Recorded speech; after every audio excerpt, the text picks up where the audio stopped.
Olá pessoal, olá internautas, fizeram uma boa prova? Bom, tenho certeza que se depender de História do Brasil, vocês não tiveram grandes problemas. Eu me chamo Daniel, eu sou da equipe de História aqui do CPV e eu vou fazer alguns comentários com vocês sobre a prova de História da SPM no dia 4 de julho de 2010. Bom, a prova de História do Brasil foi relativamente tranquila, tá certo?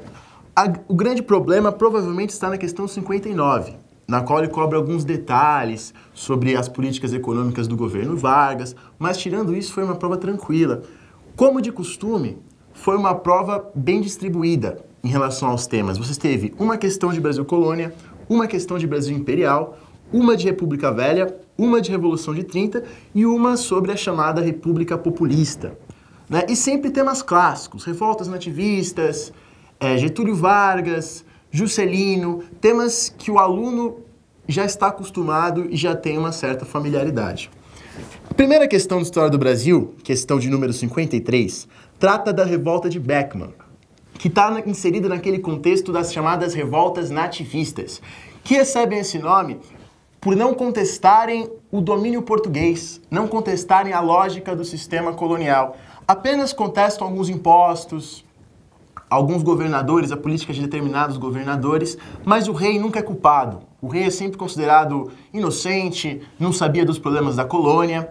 Basicamente, a revolta aconteceu no Maranhão. O aluno deveria saber que o Maranhão passava por uma crise econômica no finalzinho do século XVII, de maneira que os colonos não tinham dinheiro nem para comprar escravos e começaram a escravizar os índios.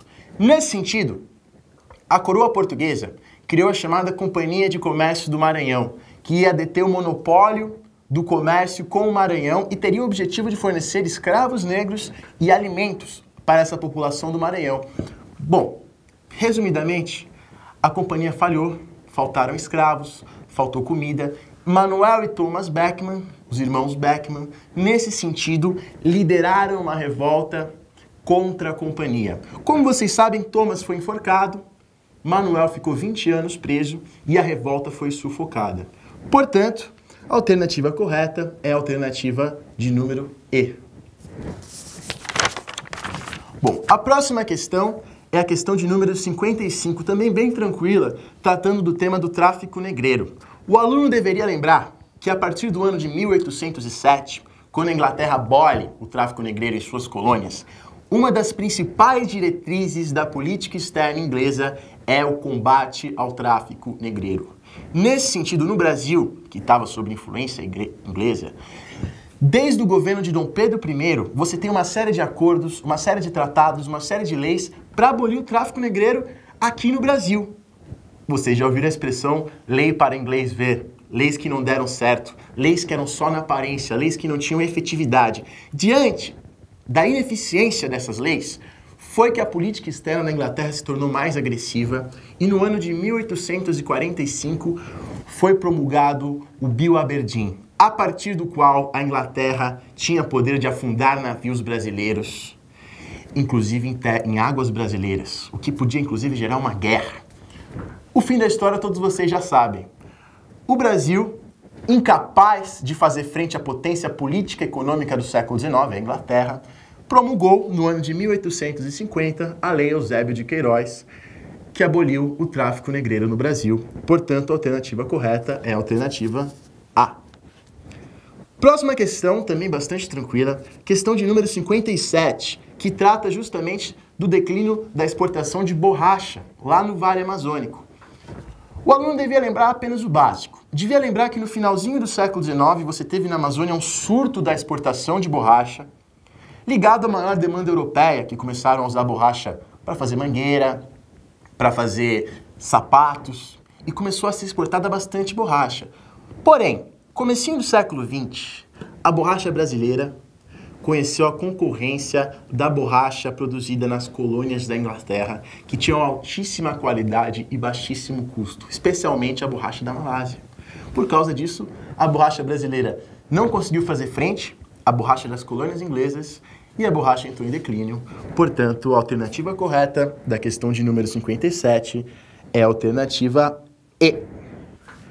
Vamos agora à questão 58, que trata de mais um tema muito conhecido por vocês, que é a Revolução de 1930. O aluno deveria lembrar, basicamente, que a década de 1920, no Brasil, conheceu uma crise geral do arranjo oligárquico da República Velha. Vocês viram movimentos que contestam esse arranjo oligárquico. O modernismo, o tenentismo, a dissidência das oligarquias insatisfeitas com esse arranjo paulista, por exemplo, a oligarquia do Rio Grande do Sul, a oligarquia do Paraíba, o próprio movimento do Partido Comunista Brasileiro, o próprio movimento anarco-sindicalista, contestando este arranjo da República Velha que garantia o poder dos cafeicultores paulistas. Bom, outro fator que aconteceu nessa época foi a crise de 1929, que teve efeito também aqui no Brasil, como vocês sabem. Diante de toda essa crise econômica, política, do arranjo oligárquico da República Velha, nas eleições de 1930, Washington Luiz nomeou Júlio Prestes, um paulista, para ser seu sucessor, quebrando, portanto, com a política do café com leite, e foi isso que precipitou o movimento que derrubou a República Oligárquica, o movimento que derrubou Washington Luiz do poder e colocou Getúlio Vargas, fundando o chamado Estado de Compromisso Varguista. A Revolução de 30 estava consumada. Era isso que a questão perguntava. Portanto, a alternativa correta é a alternativa D. Vamos agora à questão de número 59. A questão mais difícil da prova de História do Brasil, por cobrar um detalhezinho, que é um tal de chamado Plano Laffer, feito por Getúlio Vargas. Bom, o aluno devia ter em mente, em primeiro lugar, que no Brasil, a chamada República Populista, que vai do final do Estado Novo até o início do governo militar, tem como sua principal característica econômica uma modernização capitalista, uma industrialização capitaneada pelo Estado. É o chamado nacional-desenvolvimentismo, que rompia com a República Velha na medida que negava aquela velha ideia de que o Brasil tem uma vocação agrícola. Então, uma modernização capitaneada pelo Estado, assim como aconteceu na Argentina, assim como aconteceu no México, mais ou menos no mesmo período.